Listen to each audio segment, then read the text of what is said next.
Hi everybody, John here for fun Halloween stuff. Today I wanted to show you just a real simple way to set up your Halloween graveyard, because most of the stuff I'm doing is mostly gravestones, skeletons, and pumpkins.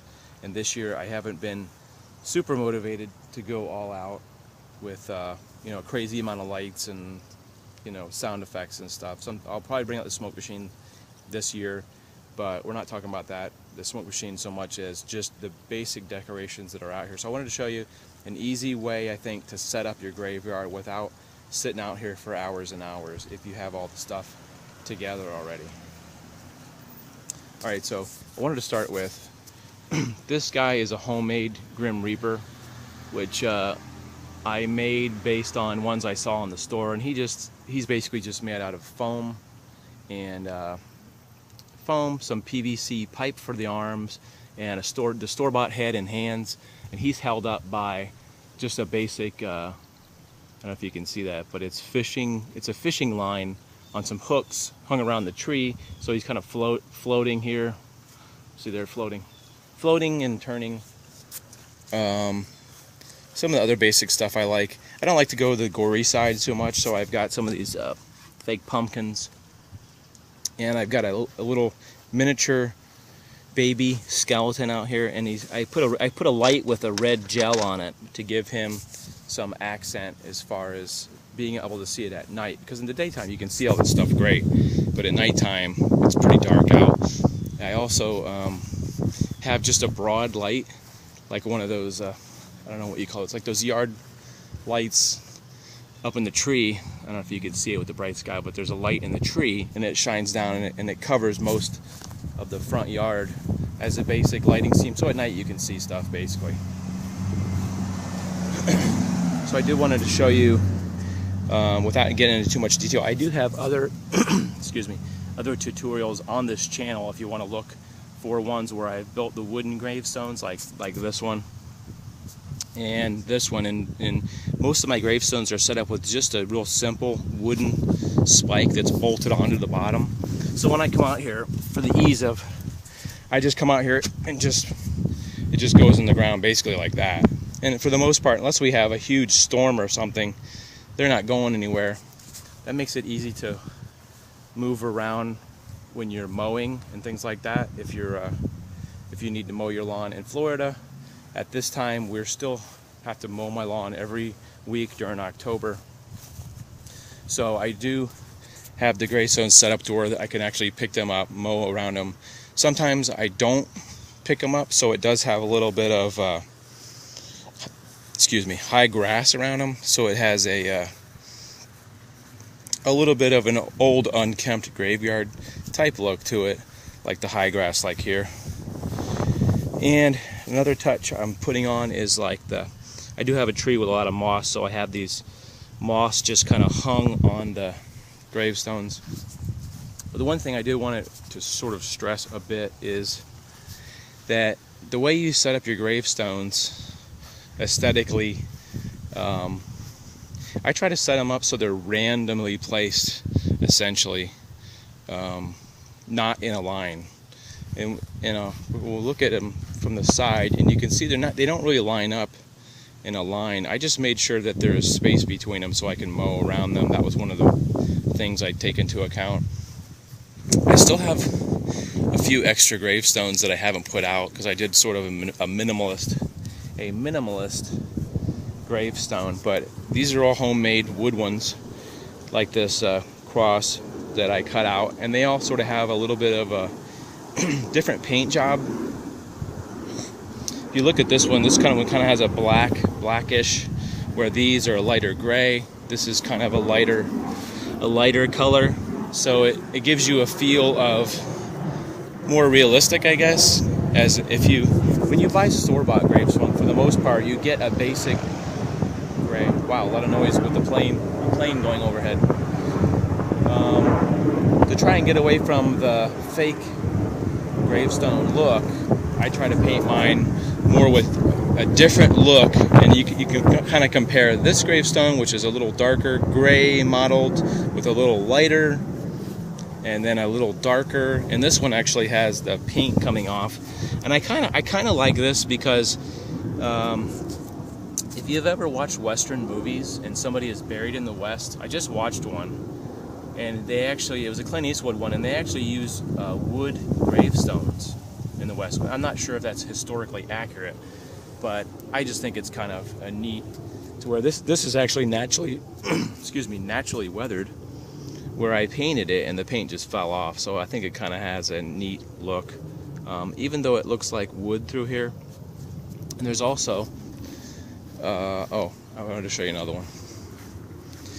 So when I first started out, I started out with wood gravestones like these. Or, I'm sorry, I started out with foam, and this is like wall insulating foam, this foam right here. And they weren't as durable because they end up chipping up a lot. The paper that's on the outside of the foam ended up chipping. You can just kind of go back and spray paint over that part, or just take some touch-up paint. But they weren't as durable. But these wood ones, I think I've had these for 4 or 5 years. These guys, and if they chip up a little bit, you can just get a little bit of spray paint and clean those up. So I hope this isn't too random for you. Okay, so this is one of the first ones I ever made, which I took a lot of time to make this particular one. And I actually added, oh, there's a little baby lizard right there, a little tiny lizard. That little lizard wanted to be in the video, so we'll let him. This one is like 3/4 inch plywood with, I put some sides on it, which is like a 1 inch or 1.5 inch foam that I happen to have.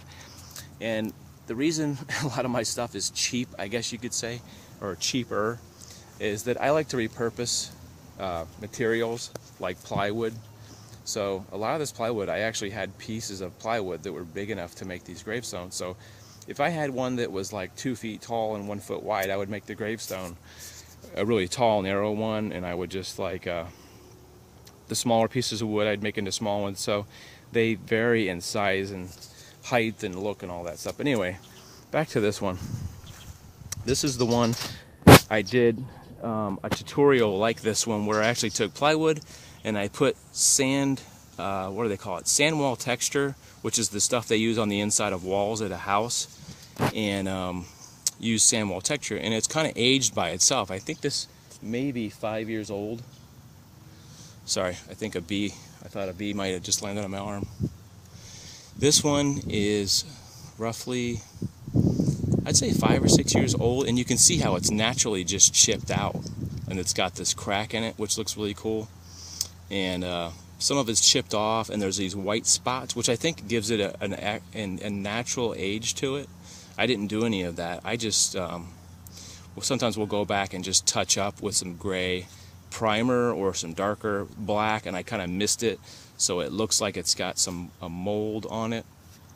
But this is one of my favorites because of the natural weathering look to it, which sometimes I have actually took the gravestones down after Halloween and left them like on the side of the house, so they get naturally dirty, and then they look more realistic. To me, they look more realistic. Can I say this? Realistically dirty, rather than fake Hollywood dirty. They actually look real dirty. So there's real dirt on some of these gravestones. This one is actually kind of bent too.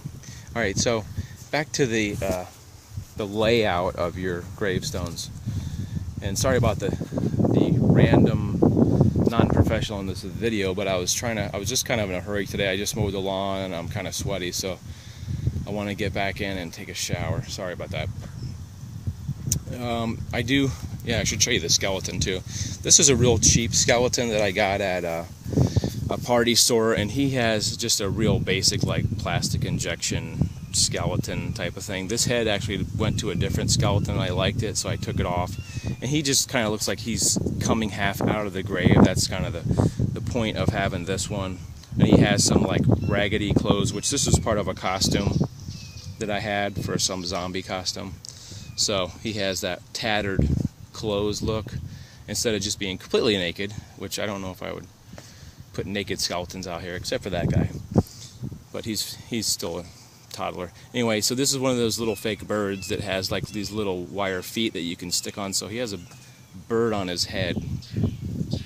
Sometimes I've taken and dug up a grave to make it look like he was just coming out of the grave, and I just sort of did it a little bit more. I took his legs off and did it slightly more minimalist this year. And you notice this one is kind of askew. It's not straight. I did that on purpose. Listen to that hawk. I wonder what he wants. There he is up there by the trees. Okay, now that the planes and the hawks and the motorcycles have gone by, can we resume this video? Alright, so I'm just saying, as far as laying out these tombstones, make it a random. The hawk is. That's the funny thing about shooting videos, kind of in a continuous style. Things happen, and I don't know. I like to leave that stuff in there. Anyway, the bird's quiet now, so we're moving on. Randomness in the gravestones. Okay, so can you hear him? That bird. That's funny. So what I'll usually do is I'll start putting gravestones, spacing them like the back row first. A lot of times I'll put the larger gravestones in the back row. And I gotta tell you just a quick story. Last time I was out shooting at a state park, there was crows out there, and every time I would shoot a video, there would be crows sitting out there, and they would be going caw, caw, caw, caw, like really loud. That one's not loud comparatively. There he is, right on cue. You'd almost think I had something to trigger that. Okay, back. Sorry, I'm sorry this video is running so long, but just stick with me for a few more minutes. I'll get my thoughts out, and we can sort of finish this video. Okay, usually what I want to do is start out with the taller gravestones in the background, and then the larger ones, which some of the smaller ones this year, I just kind of mix it up a little bit. Some of the smaller ones in the back, but you could still see them. There's only about 7 gravestones I heard this time, but normally I have like maybe about 12. So sometimes if you're standing way out in the road, you can't see them all because they get covered up by the larger gravestones. So I made sure that I spread them out enough that the small one in the back, which is a little lighter, stands out. You can still see it, and the tall one is where it needs to be. And now that I look at it like this, you see how this gravestone kind of covers up that skeleton a little bit. I don't know, I might think about moving that, but that's part of the process, is setting up your gravestones and then standing out where people will be driving by or walking by, and then getting a view of what it looks like, and then adjusting. Because I usually ride by in my car and I look at it and I say, how do I like this from all angles, you know? So, and I'll come out here at nighttime too and look at the way the lighting is and stuff. And so normally by the way, those pumpkins are light up too. So normally those are the eyes and mouth light up in the pumpkins. And so I think that's about roughly what I wanted to communicate to you, my YouTube people, is just make sure everything. This pumpkin has been bothering me for a while. I think I'm going to try to find something to set him on because he's so far back. Even though he lights up, this guy back over here, I might want to try to get it forward. The other thing I want to mention is part of the reason why I went with a minimalist setup is because I couldn't find all my Halloween stuff. For some reason, when I went in the garage, I couldn't find. There was one box missing of some like random bones and some like a spider that I had in there and some other, I think, lights that I had. I couldn't find, so I just went with what I could find. At some point, I'll find them, maybe in the attic or something. I just want to mention this too. I had a sewage leak, and that's why this is all dug up, is because we actually had to dig a hole and I had to fix the sewage line in there. So it actually looked perfect for putting a grave in front of, because there's the bare dirt. Looks like maybe there was somebody dug up there.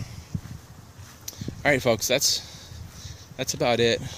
I mentioned the lighting and everything and the pumpkins, and I would just say, use your imagination as far as that kind of stuff goes.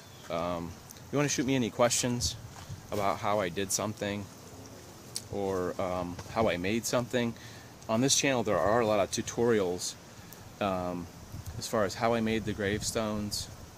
I'm trying to think of what else is on there.